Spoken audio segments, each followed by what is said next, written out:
দিন এক পিপাসার্ত কাক পানির সন্ধানে ঘুরছিল। অনেক খোঁজাখুঁজির পর এক মাঠের পাশে একটি কলস দেখতে পেল।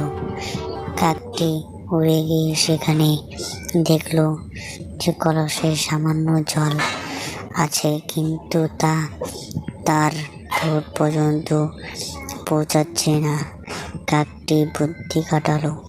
সে আশপাশ থেকে ছোট্ট ছোট্ট পাথর কুড়িয়ে এনে কলসে ফেলতে লাগলো। ধীরে ধীরে জলের স্তর উপরে উঠতে লাগলো। শেষে পানি এতটাই উপরে উঠল যে কাক সহজেই তা পান করতে পারল।